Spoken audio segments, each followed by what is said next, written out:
Once upon a time, in a quiet little village surrounded by fields and forests, there lived a boy named Ethan. He lived in a small, humble house with his parents, his younger sister, and his wise old grandfather.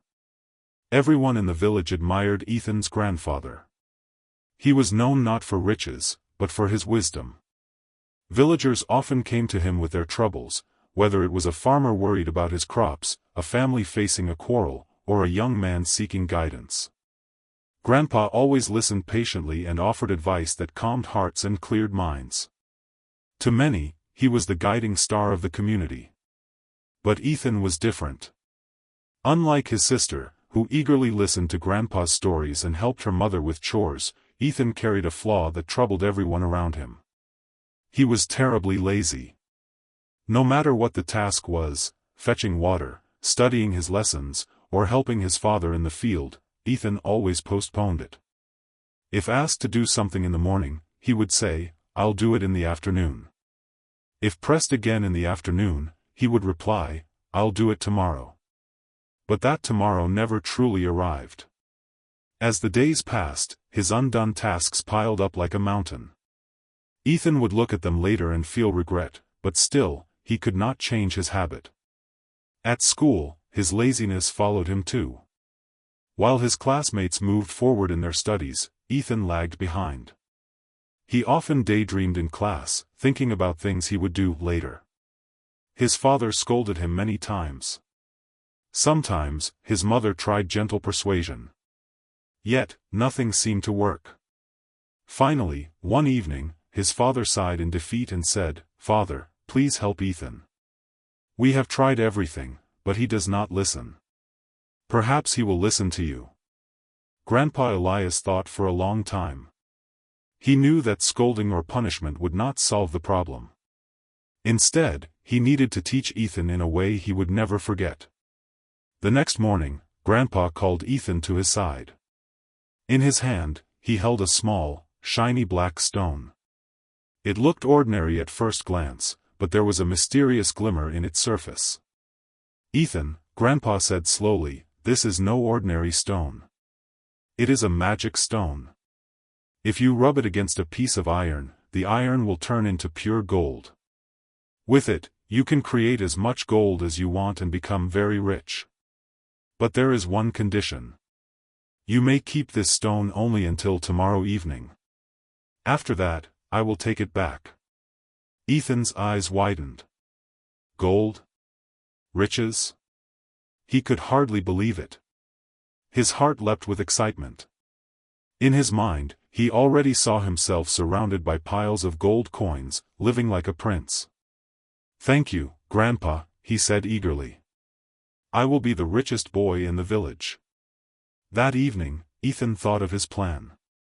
"Tomorrow morning, I'll go to the market and buy scrap iron. Then I'll rub this stone against it and turn it all into gold." He felt so confident. "I still have plenty of time," he told himself. That night, he enjoyed a hearty dinner and went to bed early, smiling in his dreams as he imagined his future wealth. But the next morning, Ethan's old habit returned. When the sun rose, he yawned and said, "I'll go to the market after breakfast. There's no rush." After eating, he stretched and thought, "I feel a little sleepy. Let me rest for a while, then I'll go." He lay down, holding the stone tightly in his palm, and soon drifted back into sleep. Hours slipped away unnoticed. By the time he opened his eyes again, the sun was already sinking, painting the sky with shades of red and orange. Ethan jumped up in panic. "Oh no! I wasted the whole day," he cried. Clutching the stone, he rushed toward the door, ready to run to the market before it closed. But as he opened the door, there stood his grandfather, waiting calmly. Grandpa held out his hand. "Ethan, your time is over. Give me the stone." Tears filled Ethan's eyes.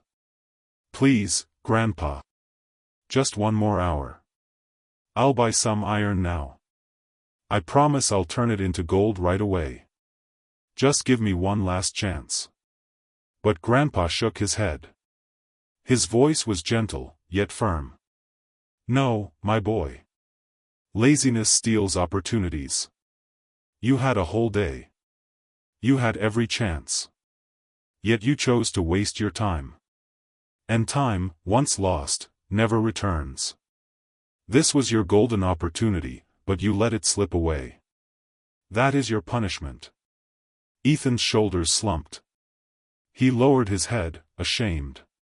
He realized he had lost something far greater than the stone. He had lost a chance to prove himself. Grandpa placed a hand on his shoulder. Remember, Ethan. People who do not value time achieve nothing in life.